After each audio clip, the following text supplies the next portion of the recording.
everyone. It is my great pleasure to join you today to present you the ITU Child Online Protection Guidelines. So as Jaroslav Ponder previously mentioned, these guidelines have been updated and launched officially at the global level in June 2020.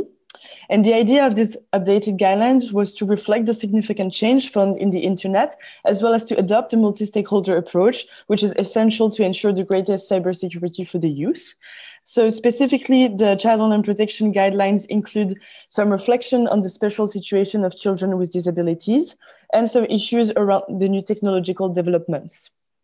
So in total, we have 4 sets of guidelines for policymakers, industry, parents and educators, and children.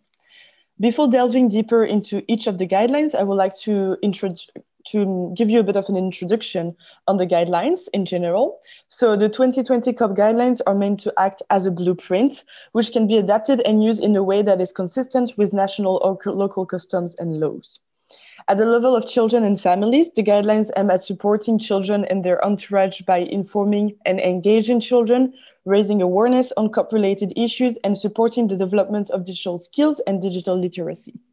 At the level of industry, they aim at supporting industry in the development of internal COP policies of business, calling upon the private sector's responsibility to ensure child online safety and well-being through their services.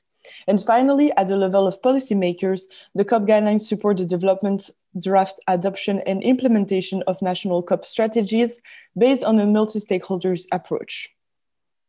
So I'm going to start by first presenting you the policymakers guideline. So the new guidelines propose a response to the global challenge of child online protection, which requires a global approach based on harmonized and inclusive national strategies on child online protection. The guidelines propose concrete recommendations on developing a national strategy on COP, provide tools to identify key stakeholders to engage with and coordinate efforts, as well as alignment with existing national frameworks and strategy plans. So specifically, it highlights the clear benefits of a national child online protection strategy through the development of adequate national legislation, the related legal framework, and within this approach, the harmonization at the international level, which are all key steps in protecting children online. So these frameworks may be self-regulatory, co-regulatory, or full regulatory frameworks. The state should promote the use of ICTs in preventing and addressing violence, such as the development of technologies and resources for children to access information, block harmful material, and report instances of violence when they occur. To face the global child online safety situation, the states must facilitate the communication between the relevant entities and cooperate openly to eliminate harm to children online. So these guidelines include a national checklist, and this checklist includes some recommendations. Specifically, they include recommendations on legal framework, regulatory framework, reporting illegal content, reporting user concerns, actors and stakeholders, research, education, digital literacy and competencies, educational resource, child protection, national awareness, and finally, some tools, services, and settings to ensure all of these above. So we really encourage the states to implement all of these steps found in the national checklist, but obviously this is just some guidance and it has to be adapted to each of the national specificities. So secondly, I would like to move on to the industry guidelines. So the new guidelines focus on protecting children in all areas and against all risk of the digital world, and as such, highlight good practice of industry stakeholders that can be considered in the process of drafting, developing, and managing businesses' child online protection policies. So it has a major responsibility not only to help promote awareness of the online and safety agenda to the wider community and to provide a channel of participation and engagement for young people, but even by offering safe and secure online experiences through their services. Industry plays a key role processing the technological knowledge that policymakers need to address and understand in order to develop sustainable and effective COP strategies. So the key areas of protecting and promoting children's rights are integrating child rights consideration into all appropriate corporate policies and management processes, developing standard process to handle child sexual abuse material, creating a safer and age-appropriate online environment, educating children, carers, and educators about children's safety and the responsible use of ICTs, promoting digital technology as a mode of increasing civic engagement. So this was the overview for the industry guidelines. And now moving on to the third guideline, which are the parents and educators. So these new guidelines aim to sensitize families to the potential risk and threats and help cultivate a healthy and empowering online environment at home and in the classroom. The guidelines highlight key recommendations for parents and educators and emphasize the importance of open communication and ongoing dialogue with children. This creates a safe space where young internet users feel empowered to raise their concern. So such example of recommendation for parents, carers, and guardians are having a discussion with children, try and do some online activities with them, identify the technology, devices, and services across the family and the household, consider whether filtering and blocking or monitoring programs can help supporting the family, agree on the expectation as a family about using the internet and personal devices, be aware of the online and mobile services used by your children.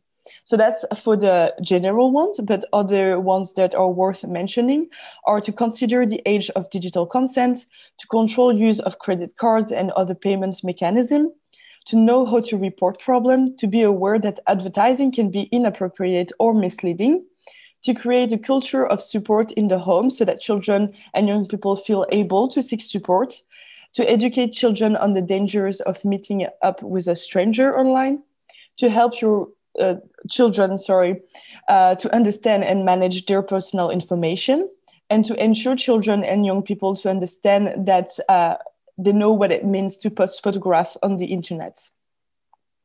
Concerning the educators, the main recommendation are to ensure that all devices are secure and password protected, to install antivirus software and firewalls, to ensure that there is a policy which details how technology can be used, to consider how to manage taking and sorting images of pupils, and to ensure that internet feed provided by the school is filtered and monitored.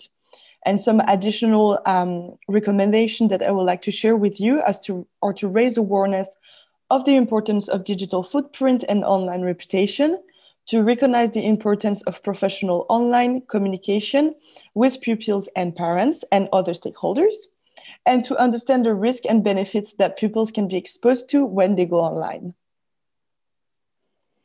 So I would like now to move on to the guidelines that directly target children. So we first have the storybook Online with Sango, who is targeted for children under 9 years old, where it presents 6 different scenarios with questions that they can think about and answer in order to learn about their right online. Then we have the workbook, Work with Sango, that targets children between the age of 9 and 12 years old, and it contains educational activities so they can complete them to, again, learn their rights online and also the risk and the safety online. And finally, we have the social media campaign, the Net Rules Challenge, which is a campaign for young people between the age of 13 and 18 years old that helps learning how to manage risk online and supports them to experience a safe and positive online experience. So these guidelines have been developed in a child-friendly format. It's adapted to different age groups, as I mentioned before, and the resources create an opportunity to learn about and strengthen young people's digital skills and knowledge, helping them to learn ways to manage online risk while at the same time empowering them to exercise their right online and engage in opportunities that the internet presents to them. So these resources depict Sango 1. So he is the main character and he has been developed in a child-friendly version. So first of all, I will drag your attention to the storybook. So the storybooks covers 6 key messages for children for them to relate to. So first of all, those 6 key messages actually revolve around 6 different characters that have been developed. So first of all, you have Meet Hugo. So Hugo is actually the right to play online, and he helps children to understand what kind of right they have to use in digital media to have the most fun possible. Then you have Amal. So it's managing screen time, and it raises awareness that the screen time needs to be balanced with offline activities such as playing outside. So we have also midterm or the exposure to inappropriate content, which give advices for children to know how to manage if they see something scary online or upsetting or inappropriate, and how you should trust adults to seek help. Then you have Meet Zola. So the Zola is the right to use digital media to learn. So it helps children to understand that they have the right to use digital media to access information and learn in a safely way. And then we have Meet Kayla, which is the privacy. So Kayla helped to introduce children to the importance of keeping personal information, including photos and all private information. And finally, we have Meet Lucas, or the adult role modeling of positive use of digital media.